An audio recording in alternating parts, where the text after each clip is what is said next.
We will, in a search for views, we'll say, "Is Indonesia falling apart?" as the title, but I don't really think Indonesia is falling apart.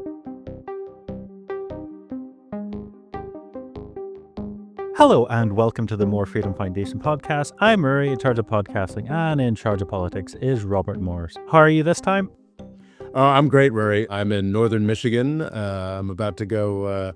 It's about 60 degrees out, which means nothing to you, and I'm about to go swimming in a lake because the lake is a lot warmer than the air. Okay. I'm very excited about this. So, yeah. Is that the sort of regions we should be moving to with climate change in America? That's a classic Michigan real estate agent's Okay. argument, which could be possible. I'm a pretty big skeptic on water scarcity. I think that actually the whole California water crisis can be easily handled by dispossessing, I think, one billionaire. I think Oh, if you just basically if you just dispossess a single billionaire, California no longer has a water crisis. Or if you decrease the amount of water going to California agriculture by like 15%, there's no water crisis anywhere out west. It's not to say that people shouldn't preserve water and that the Colorado River isn't overused in a tenuous way, but I think this idea that there's going to be waves of refugees coming to Michigan's lake country is, well, frankly, it's nonsense. overblown. But it is a beautiful place. I mean, the Great Lakes, Michigan, and a number of other lakes whose names I always forget. The Superior, Erie, Huron. I think there's some other ones. Are these tremendously large bodies of water? You call them lakes, but you Oh yeah, they're certainly can't. gigantic. You certainly can't see the other side from Lake Michigan, which is a 10-minute bike ride from where I'm sitting now. Beyond that, 10 feet from where I'm sitting right now, there's another lake. There are just lakes across northern Michigan. So there's just a ton of fresh water. And it makes things lovely up here. I'm a bit skeptical that it's going to be a great climate refuge. But who knows? Anything's possible. So, do you know what Northern Ireland may have in common with a certain topic of today? No, I do not know. The Dutch keep meddling with it, and it's all Really? their fault. Oh, I didn't get that connection. Yes, we were talking about was it the Battle of the Boyne The Battle of the recently? Boyne, where the William of Orange sort of was when the Dutch were sort of in charge of the United Kingdom for a while, and they were also in charge of Indonesia for a while. I love that. That is a great connection. So today we are going to be talking about Indonesia, which is a fascinating topic. I think I did a video on Indonesia like well over a decade ago or something like this. It is an incredibly impressive country. I just think it's like the Colossus that's always like forgotten because it's like what the fourth largest by population, and its land area is gigantic.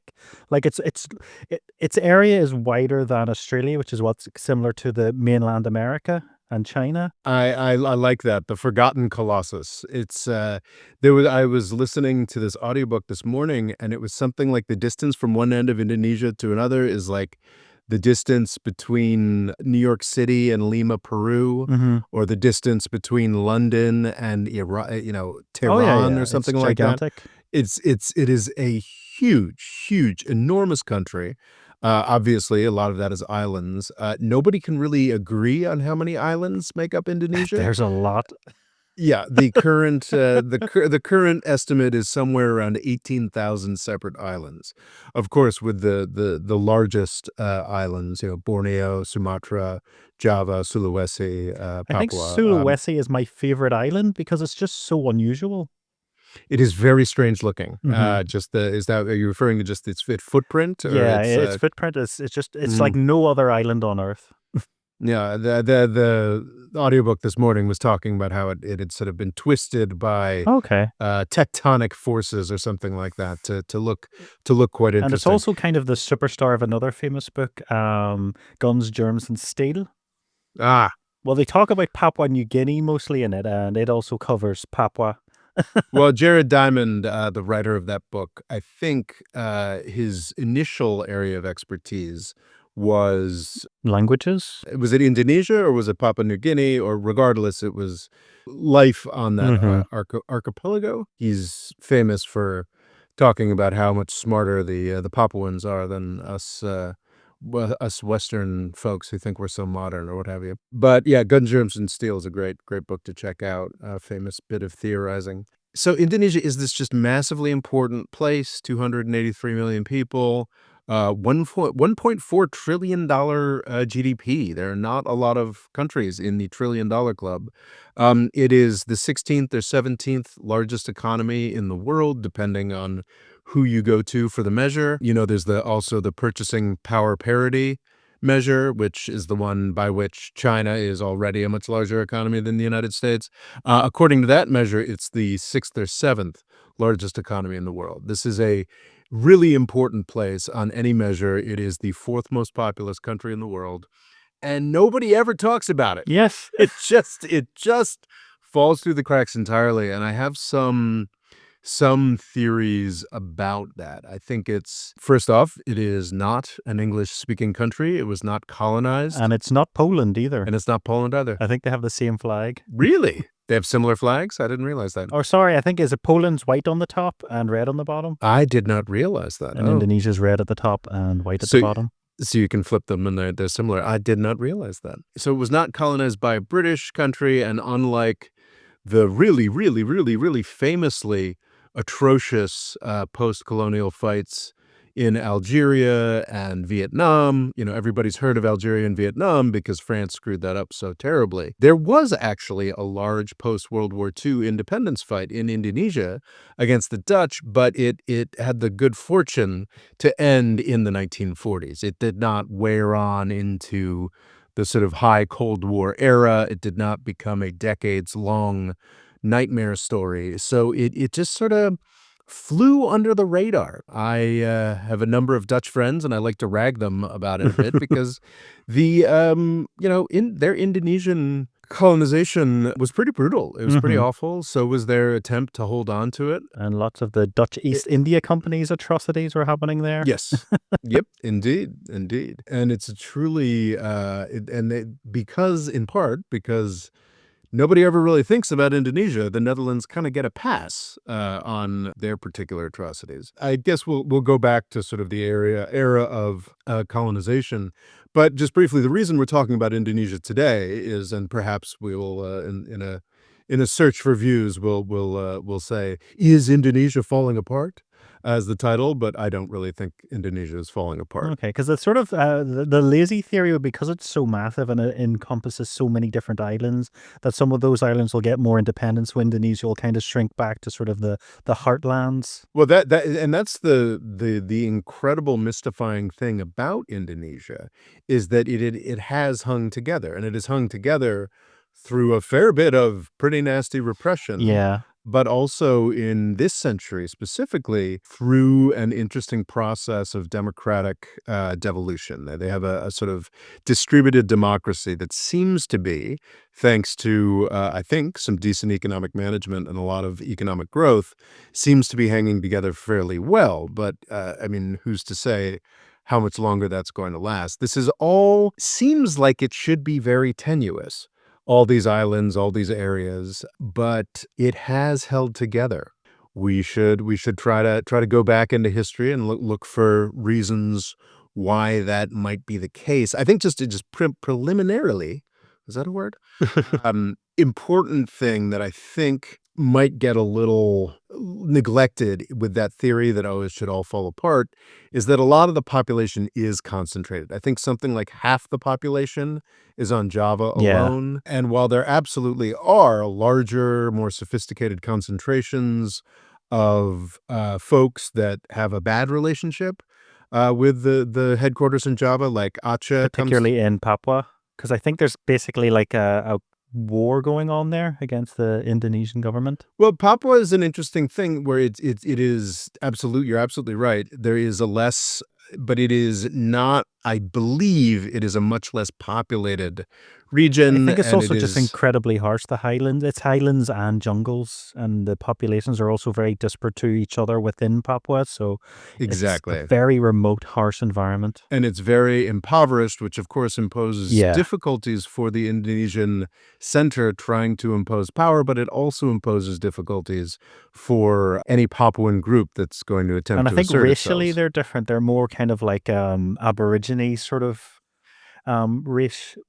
So they would be sort of see themselves as quite different to the rest of Indonesia. Do we say Austronesian now? Is that what we Okay. say? I'm not sure. Is that I don't actually know what the nomenclature is. It's hard Woke's for me to dead. keep We can up. say what we want, Rob. Good to know. Good to know. But if Donald Trump dies, then I don't know what happens. Is it back on the Okay. menu? Who knows? It's a whole different world. It's a whole different world. But yes, there's absolutely Papua. There was all kinds of horror with East Timor, which is now, or Timor-Leste, Hmm. which is now independent. But also more to the west, there are other Aceh comes to mind. It's the place that actually has Sharia law Mm. now because they had argued for that as part of their And autonomy. that's the other thing you Um, always forget. It's like a massive Muslim country. it is a massive Muslim country, 87% Muslim. So I think the point I wanted to make was that while absolutely it's this phenomenally diverse place, the majority of the population is found on these larger islands, and it seems like with with definitely exceptions, because with 18,000 islands, 283 million people, there are exceptions everywhere. It does seem like a lot of these larger islands and the larger populations they're in are reconciled to Indonesian government. It would take a lot to carve it up. But Uh-huh. let's talk a little bit about like sort of the further back history and why Indonesia has all these just this much territory all sort of thrown together under this one country, and that does come back to the experience with the Dutch.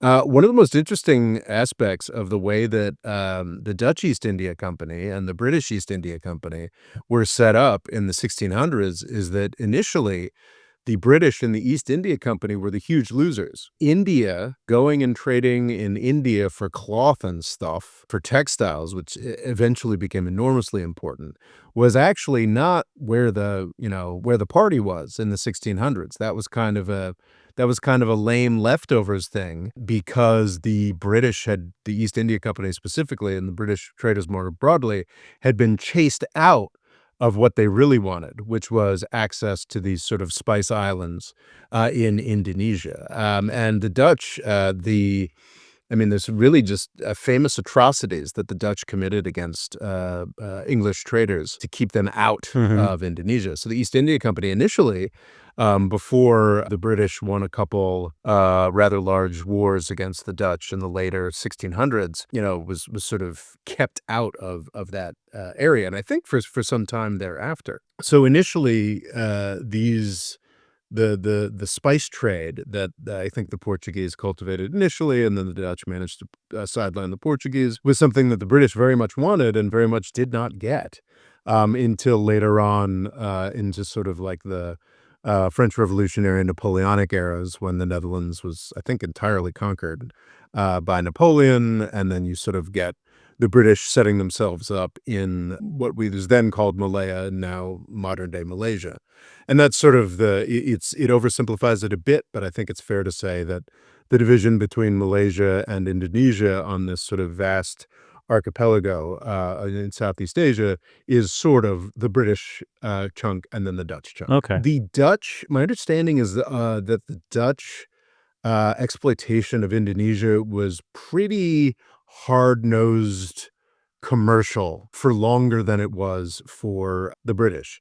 Though the Dutch East Indian Company was, I don't know if it's entirely dissolved even at this point, but its control over Indonesia ended in that revolutionary period when the 1790s to 1815 when the Netherlands was conquered by France. And it emerged from the Napoleonic era, and once again a possession of the Netherlands, but a more straightforward sort of crown colony, I believe, of the Netherlands, or whatever the appropriate designation is for that.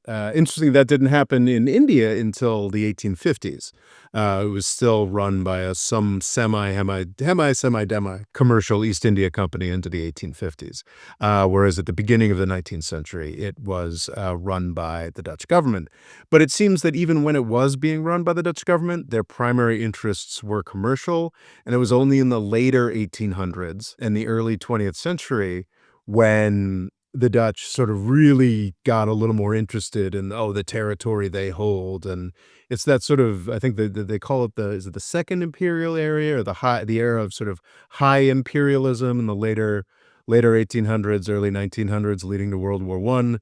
The Dutch got a lot more interested in that, and it's kind of interesting, the sort of territorial outlines, the borders of today's Indonesia were sort of settled under Dutch control in the early 20th century. Finally settled is the sense that we get. Whereas, of course, there was an ongoing Dutch presence in the parts of Indonesia where you could make a lot of money prior to that. And then we get World War II, and the Japanese sweep all Europeans out of this sort of Southeast Asia. The fall of the British headquarters, Asian headquarters, stronghold of Singapore in the early years of World War II was tremendously a huge blow against British interests, though really it was sort of already past the point where the Japanese were already sort of guaranteed to lose World War II because the U.S. had jumped in. But the humiliation of the fall of Singapore was psychologically really important across Southeast Asia, because the British weren't just beaten, they were really, really humiliated by a much more savvy and tougher, frankly, Japanese force. And I think tens of thousands or even more British forces were interned, had a pretty horrible time as Yeah. POWs and what have you. But that was a very clear breaking point, and really just sort of broke this idea of European or white supremacy across Southeast Asia. And that's a tremendously significant event in the history of Burma, the history of and definitely in the history of Indonesia, though of course Singapore was a British holding rather than a Dutch holding. In the aftermath of, I don't actually know the details of how much. The Battle of Manado, the Battle of Turrican, ones like that. I mean, the initial fights against the Japanese, 1945, we've got the Indonesian figure Suharto Sukarno, very different. Sukarno, and for the first 50 years of Indonesia's independent history, it was ruled by two men, Sukarno and then Suharto, Okay. which are two very different men, and it is important to not screw them up as I just have. Sukarno, in 1945, leads the sort of the Declaration of Independence. The Netherlands refuses to concede that for 4 long years. I was surprised. For some reason, I just sort of thought this was diplomatic wrangling more broadly. I mean, I don't associate the Netherlands with the ability especially the Netherlands just liberated from the Nazis, being able to fight a big colonial war. But this morning, I just sort of looked it up, and it apparently killed 100,000 Indonesian people, this 4-year war. When you consider they may have been a bit more for independence when they just received their own. Yeah, well, that's the thing, is with oh, yeah, you would have hoped. Yeah. But that is not how the Netherlands Operate. approached this. Yes. Well, that's not how any white European operated this. Mhm. And it's amazing that I can still be so angry about something that I saw in a 22-year-old's YouTube video a long time ago. But there's this YouTuber called What If Altist who had sort Yes. of maintained that European imperialism ended with World War II when all the Europeans decided just to not bother because it was too expensive. And that is. Also puts Mhm. the idea across as like, oh, Britain lost money in Africa, so it was basically like charity work they were doing. And you're Yeah. like, yeah. A particularly annoying YouTube video for sure. But, yeah, the Netherlands fought tooth and nail to hold on to Indonesia, Mhm. and then reality finally set in that unlike, France, who the United States was very willing to endorse a lot of French delusions of holding on to empire, and the British as well. Unlike those countries, the Netherlands just wasn't that important to the United States, didn't have the degree of support that would have needed to keep doing that. And the Indonesians fought hard to the extent of losing 100,000 people over this 4-year conflict. And by December 1949, the Dutch were willing to give in, to give it up. And then we get into the period of Indonesian independence. And this problem of the vast diversity and the vast extent of Indonesia is something that the new Indonesian government has to face. And the answer for the first 50 years or so was horrific repression. So do as the Dutch did? Indeed. So the larger populations of Indonesia that were in charge of the government through these two dictators, Sukarno from 1945 to 1967, and then Suharto from 1967 all the way until 1998. I remember this guy falling in the Asian financial crisis, engaged in a fair amount of repression. They also, I mean, it is it's a weird thing to sort of look at from the context. It does have some resonances with the ways that the United States sort of expanded across, the continental United States. This sort of approach to the indigenous that we had. It's not that brutal or that eliminationist. Not always that brutal or that eliminationist in Indonesia, but it does. It's grim, and there's a series of outsized atrocities. The treatment of East Timor, which I believe has now changed its name to Timor-Leste, was scandalous for long periods of time. Noam Chomsky rightly catches a lot of grief for minimizing the horrors that were being committed in Cambodia at the time. They were Mhm. being committed, but while they were being committed, he was very interested in pointing out the horrors that were being committed in East Timor by the Indonesian government with U.S. sponsorship. Mm. And then I think the Australians stole some of their territorial oil as well, just to be nice Uh, neighbors. Oh, this is from the East Timorese, Mhm. or yeah, it's all very, they don't have a great time. Finally, I believe I didn't get the exact dates on this, but I believe it was in the late '90s as well. The international community prevailed upon Indonesia to grant independence, and apparently they left with the worst will possible, committing an orgy of violence on the way out. Really, really quite grim. Sugarno and Suharto had sort of differing approaches to stuff. Believe Sukarno is the guy who was more interested in being non-aligned, more interested in being independent, absolutely was interested in any, as were many post-independence figures, was interested in any set of ideologies or political alignments that would bring him success, bring his country success. Suharto was a much more clearly U.S. aligned figure in a pretty horrifying way. Sukarno, one of the pillars of his political success was apparently the Indonesian Communist Party. Suharto was, I think, the head of the military under Sukarno. From 1955 to 1966, initiated something that is described by many as a genocide, but I'm not sure how that, if that's the appropriate moniker to apply. But I've very regardless, it rarely, if it's sort of talked about whether it is or isn't, doesn't mean a horrendous amount of killing didn't take place. exactly. And the estimates are between 500,000 and three Wow. million people That's horrific. were murdered by the Indonesian government. It's interesting. So this guy wasn't the dictator yet, but it seems like he was. I used to just, when I was very simply looking at this, I was like, oh, well, that's Sukarno's fault, not Suharto's fault. But it appears that Suharto was the head of the military at that point and was carrying out these massacres in part to undermine Sukarno. How exactly the details of that worked are much more complicated than we could hope to express in an hour-long podcast, and also I haven't researched it enough.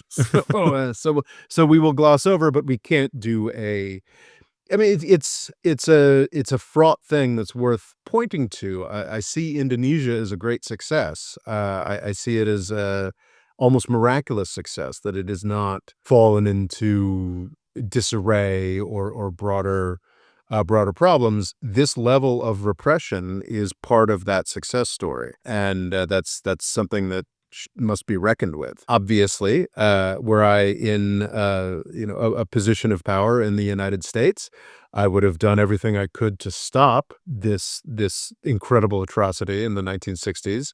Apparently, to our great shame, the United States was pretty excited about it because most of the people killed were affiliated with communism or just general left-wingness. Yeah, because didn't the communists help a little bit during their War of Independence? Well, I'm sure there was some. Indonesia had before this Mhm. policy a larger population of ethnic Chinese. There were affinities with the Chinese. I mean, it was a in any independence movement, Ruri, of the mid 20th century, that there was often some kind of left wing radical element. That's just quite natural. And then, of course, as the Cold War wore on, and the United States, at every opportunity, chose to side with the old imperial powers of Britain and France in their attempts to repress independence movements. It obviously became more natural that, folks would decide to lean a little more communist in the independence movements. So, yeah, this was a key part of the Indonesian ideological setup, political setup, and for reasons that are opaque to me, I have not put in the necessary research. Suharto, perhaps with the acquiescence of Sukarno, I don't know, killed around 1 million people. Hmm. And that was the guy who was still running Indonesia down to my senior year in high school, Suharto. And Suharto, unlike Sukarno, who was a little more non-aligned, the non-aligned movement was, I think India, Indonesia, Egypt, and Yugoslavia. Folks who said, "Oh, well, we are neither Soviet nor U.S. aligned." And yes, not a lot of happy history for any of those countries, except for India, which was too big to destroy. For the latter decades, 1967 through 1988 or so, Indonesia was very U.S. aligned. And that, of course, presented problems when Indonesia wanted to carry out human rights abuses. Suharto hung on. Apparently, Indonesia was a fairly well-organized dictatorship. I think that it was not on the level of the Asian tigers, not yet, but there was a level of economic development that sort of continued, that there was a point in the late 1980s and late 1990s where a lot of pro-US dictators found themselves abandoned. That's sort of how the Congo fell apart, how Somalia fell apart, was US-leaning dictators. The United States, I would argue correctly, sort of did a bit of humanitarian house cleaning and backed off of the Ferdinand Marcos, dictator of the Philippines. We sort of pushed Korea and Taiwan towards democracy in more or less this era. But, Suharto seemed to be limping along in Indonesia. I think there were probably semi-regular elections, though the answer was pretty foreordained. What did finally take out Suharto was the Asian financial crisis. It was a tremendously Was that the late important '80s, early '90s? that late 90s, mid to late 90s, 1997, 1998. Tremendously important. I mean, my first economic crisis, or at least the first one that I do remember, in You was fact. aware of? Yes. Yes, I do remember, I think they called it Black Monday. There was a stock market crash in the late 1980s. I remember that, but I was a teenager actually reading analysis of the Asian financial crisis as it was Because it happening. usually focuses on Japan and the whole thing, where it was like, wasn't it the Imperial Palace is worth more than all of the real estate in California? So these are different, you're thinking of two Ah, different sets of crises. Though, I they're didn't do probably linked. they're absolutely linked, but I did not do in-depth. So the collapse of Japan was a late '80s, early '90s thing, And I believe that perhaps the sort of Southeast Asia, broader Asia, including China, was continued to be seen as a great economic success story into the mid to late 90s. And then all of that collapsed. And it's had a lot of huge repercussions. The fact that up until recently, the United States had such an easy time selling its debt internationally was because the crisis point for, I think, and it was across Southeast Asia. Thailand, I think it might have started with Thailand, if I remember correctly, but it hit Thailand, Malaysia, Indonesia. It also hit, added to the problems of Japan and Korea. Really, really destabilizing for all these countries. But sort of the crisis point that a lot of them hit was they sort of ran out of foreign reserves. And when they ran out of foreign reserves, then they had to go to the International Monetary Fund and get a humiliating bailout. Yes. And in the aftermath of that, most of these countries resolved that that would never happen to them again. And that meant that, at least in the first decade of this century, everybody wanted to buy U.S. debt and other U.S. securities. And that'll never change, Rob. Everyone will always want to buy US bonds. It's just not, that may be changing now. Maybe changing now, Rory. But anyway, sorry that we don't want to get too far into the Asian financial crisis. But there actually, it seems like there were a fair amount of very positive effects of the Asian financial crisis because there were a lot of very negative effects, but it sort of provided a tremendous challenge to a lot of economic systems in Asia that had some success and were sort of. I read someone somewhere saying that in fact, like the best IMF package ever went to South Korea because they had gotten to a large enough economy where this sort of dingbat Washington Mm. consensus, like standard, like classical economics approach to the IMF actually worked well for South Korea. So they went from got an IMF package and then they broke up some of their way too large family conglomerates, and it was actually really good for South Korea. Was that then used as a stick to beat other countries? Because it's like, it worked for Korea, that you have to do it exactly this way, when quite often the IMF can sort of be very hard on the poorest in your society. Yes, the IMF is often on the hard on the most enraging one would probably be Tunisia, where they basically negotiated the democracy of Tunisia to death, refusing to loan them like $1 billion. And then, of course, the new dictator of Tunisia is getting $1 billion handouts left and right from Europe and the United States. Anyway, that's another tangent, another road we don't want to go down on. Importantly, the incredible gift that the Asian financial crisis gave to Indonesia was it allowed them to step past this hyper-murderous dictator phase. And there was a pretty strong transitional period. I was interested to see that I think it was a family member of Sukarno. Maybe his daughter ended up being sort of the one of the standard bearers of revolt against Suharto, which seems a bit odd to me. It's sort of like the daughter of the last dictator coming in as the hero of democracy. But this is a dynamic, the dynastic politics. Well, it's a really uncomfortable dynamic in the United States, so why should Indonesia be any different? So there was sort of a transitional period, and then finally in 2004, they started direct elections of presidents. So essentially, real democracy came to Indonesia. Crucially, during this period of time, there was also, after decades of harsh repression, which is also, as I think you pointed out earlier, also continuing in certain Oh, places. yeah, yeah, definitely. There was sort of a more of a what's the word I'm looking for? More of a conciliatory arm added to how the Indonesian government was going to face all these diverse populations, which was stepped up autonomy. That's how we got Sharia law in Aceh. That's how Mhm. we got a much more horizontal, is that the term I'm looking for? Just a much more evenly divided system of government. But it makes absolute sense with such a wide area.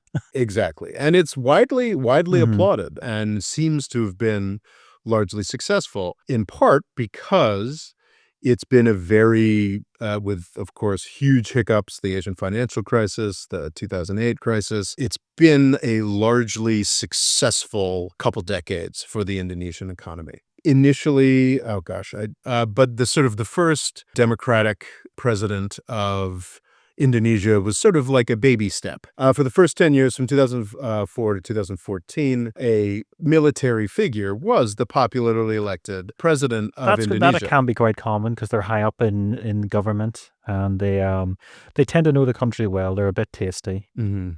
Yes. And I think it's also just an indication. I don't think elections in Indonesia are, not flawless. They're not flawless anywhere. I think they're generally conceded to be free and fair. Yeah. And it's worth, I think it gives you an insight into what the instincts of the Indonesian majority might have been, while the Indonesian military from the outside certainly gives a lot of sort of the flavor of human rights abuses and, a more sinister character. Internally in Indonesia, military figures get elected, get reelected, and in 2024, a new one was elected, Well, to which give an is idea, I'm on the World Democracy Index, and Mhm. on it, Indonesia gets a 6.4. And it's sort of hovered about that. It's been better at times, but it's sort of a 6 point something, which is on par with, say, Brazil. Not as good as India or America, Mm. but it's not bad. Solid, It's solid. better than a lot of other countries. Yeah. And their It's, freedoms seem to be similar, sort of better than China, but yeah, in around India sort of freedom.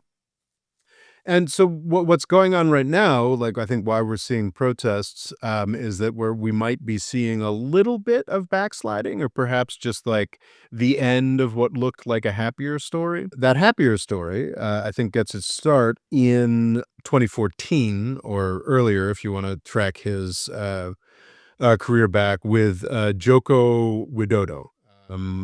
Popularly known just as Jokowi. And I remember this guy coming on the scene, and it was very interesting because it was seen as a more formal break with the old ruling classes. Jokowi was billed as growing up in poverty. Just sort of reading through the lines of his Wikipedia page, I'm like, sometimes his father is described as running a furniture workshop. Sometimes he's described as running a furniture factory. So I do wonder, Was he a tool maker?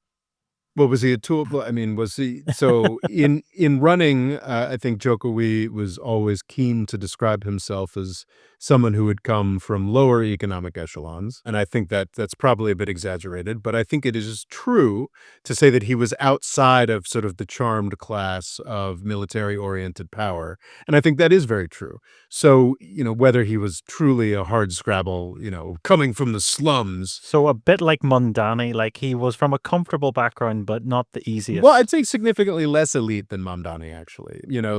But a comfortable background. So I'm what I'm rebelling against is the idea that he grew up Yeah. impoverished. Like it was just sort of like, and then you sort of go in a little more detail. It's like occasionally his family had to rent his home, and it's just like, okay, Okay, they had some seems lodgers. yeah, it's sort of the idea that he came from deep poverty, I think, is something that was encouraged and strikes me as lacking credibility. But it is true that he was outside of sort of the charmed circle of the people who had been running the country. The first democratically elected president who went for 2 terms was of that circle, of that ilk, and Jokowi did, I think, represent a step forward for democracy. He had been a popular mayor of Sarkarta, and then had, for a number of years, on the basis of that, I believe he became the governor of Jakarta, which is I believe, the capital of Indonesia, or at least its largest city, and had a reputation for good governance, anti-corruption, this, that, and the other thing. And he was definitely seen and portrayed as an insurgent. His opponent in both the 2014 and the 2024 elections is a guy who is now president, Prabowo Subianto. And Prabowo Subianto, 10 years older than Jokowi, is of that more charmed elite circle. It was fascinating just sort of reading. I mean, he grew up in Europe and Malaysia, in sort of privileged circles. It seems like his father was apparently elite enough to, not like Sukarno or have a falling even, actually, I don't know if that's true, maybe, but like regardless, he was part of the establishment when he returned to Indonesia after a fairly privileged upbringing abroad. He joined the military and swiftly moved into places of responsibility and power within the military, which means, so he's young enough. He was only a teenager during the great crimes of 1965, 1966. He was not, in fact, part of that. But he does have some allegations, some less substantial, some more substantial, of human rights abuses as part of his leadership or his leadership roles within the Indonesian Special Forces. So nastiness in Timor, nastiness in Papua. And specifically, it seems as though it's still very shady. The way they put it on a podcast this morning is that there are more questions. He probably knows more than he has let on about a series of disappearances of pro-democracy folks in 1997, 1998. So essentially, he was kidnapping, disappearing. No, he might have been, or he perhaps knows more about, allegedly, strongly allegedly, and never really investigated or looked into, might have had more to do with the kidnappings. And at this point, there's like 20 odd pro-democracy activists that were kidnapped. I think 8 or so of them have been freed. 13 of them are still missing, which 25 years later means they dead. So this is a guy who may or may not have been, and it is, I think, publicly acknowledged that he may or may not have been executing people on behalf of Suharto before that fell. And it's very interesting in 2014, 2019, 5-year terms, that this guy was the main opponent of Jokowi. I'm just remembering, I didn't research it this morning, but I think there's a lot of it came up a number of times in Jokowi's presidency, the question of to what extent are we going to look into crimes of the old regime? I think Jokowi had at moments seemed somewhat sympathetic to that, and then it had ended up not acting on that. And Subianto was sort of the guy who was he was the voice of the establishment, angrily opposed to Jokowi, to the point where in either 2014 or 2019,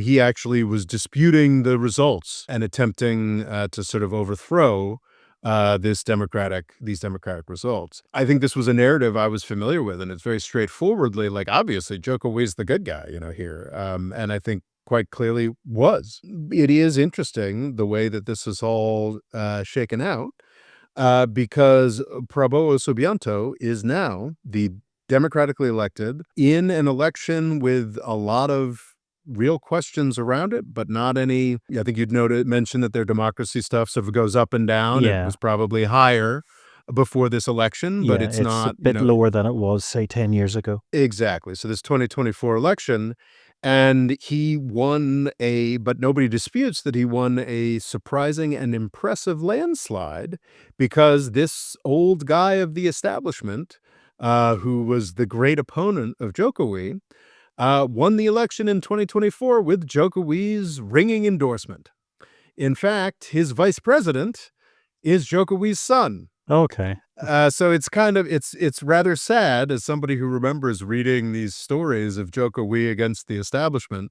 Jokowi, the crusading new president of Indonesia, he basically took his greatest antagonist, made him his successor, and put his son in power as vice president, which is it's a little bleak. I'm not going to lie. Yeah. But would you However, prefer that to mhm. keep stability if? I think you can defend it on those grounds. And Jokowi has clearly come from outside of the charmed circle of Indonesian politics and has put himself at the center of it. Jokowi's time in power was impressive. Indonesia I believe, is still, it's no longer spices, but is still, and I think from palm oil to nickel, I believe, is still a large producer of raw materials, but is also moving up the value chain through manufacturing. Fairly famous program by Indonesia that was basically like, sure, you can come get my nickel, but you have to build the processing plants here. So we Yeah. have that sort of localization of production higher up the value chain. So it is Widodo's time in power was largely successful, economically very successful for Indonesia. It is sort of working its way up to being a middle-income country, And a and lot of fuel as well. A good bit of petroleum, coal, yes, stuff like yes. that. Yes, of course, that was a huge that was in part why Japan wanted Indonesia so badly Hmm. during World War II. Yeah. But moving your way up to a middle-income country when there are 283,000,000 of you is pretty important. Oh yeah, yeah. It's Um, mega. a and it's a huge positive impact on the region, on the world, and really phenomenal story, that Jokowi was able to play such a strong role here. Yet, somehow, we've managed to end up again with a general accused of crimes against humanity as the president of Indonesia. And I think that that is the key backdrop to the unrest, that we've been seeing, over the past week or so in Indonesia. Who's to say by Monday, Oh yeah, when yeah. this will be published, it could be entirely resolved, or it could be a bigger issue. I think, Yeah, but there's like a government building has been burnt down. Like these are quite intense. yeah, there's real violence, between protesters and, police. It is not great. It is interesting to question, like, to what extent is the level of violence getting out of hand, and it does seem like there was a government building burning down on Sulawesi about, looks like 5 days ago now. It doesn't seem like that's becoming a major trend. Indonesia is a country where, large-scale protests, are a thing that happens, but I think it's very understandable that it's happening at this point, at this juncture. We've got, I guess we're rounding, about a year, with,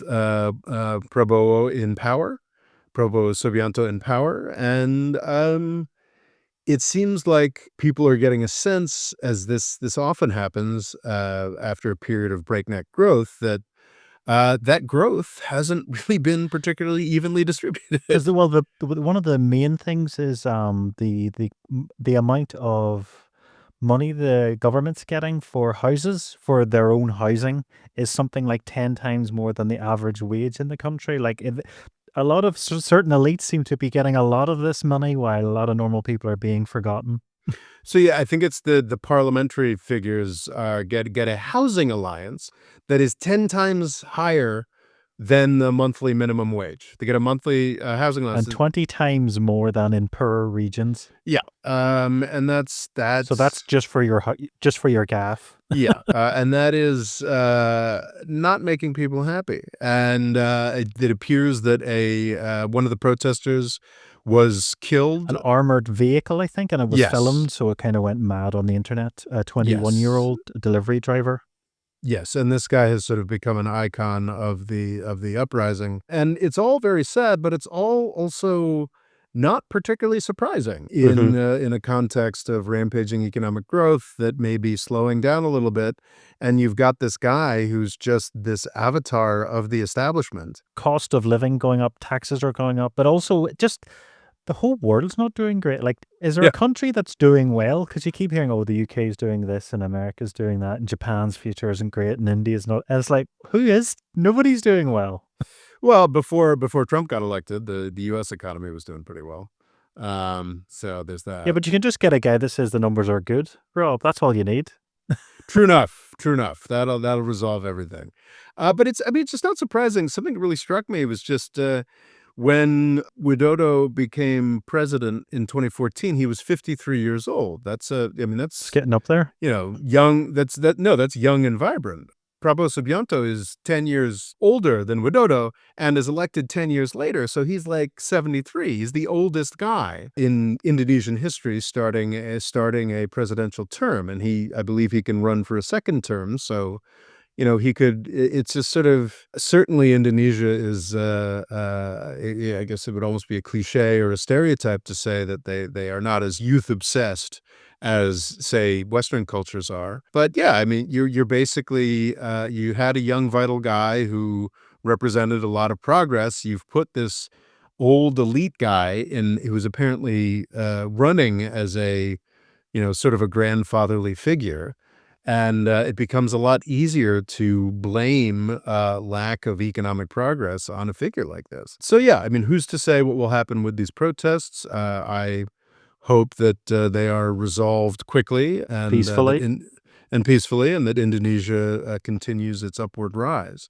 But I do I'm not super impressed with this Prabowo Subianto figure, and yeah, I would kind of hope that it would be a brief period of time. What those what Indonesian politics actually look like, and how this all works out. We saw in the Philippines, I believe, Duterte's was it daughter or something ended up Mhm. in government with with the new president who was the kid of an old dictator in the Philippines, and they had a big falling out. I have seen no indication that there's a falling out between the Widodo and Subianto factions in this government yet, but I mean, who's to say how that's all going to play out in the coming years? But I wish Indonesia the best. It's a phenomenal place. Don't really have too much to say about these protests other than I hope they aren't too big of a problem. But I'm grateful to them for giving us the excuse to talk about Indonesia for an hour. So hopefully all goes well and peace reigns in Indonesia, and Indeed. they may get to vote someone in that's a bit nicer to the poorest in society. Well, that'd be nice. That'd be nice. And we'll catch you next time. Delightful. The More Freedom Foundation is also available on YouTube and TikTok. Rob's Twitter is RobOLaw, and he's also written a book called Avoiding the British Empire: What It Was and How the US Can Do Better. And music provided by Kevin MacLeod.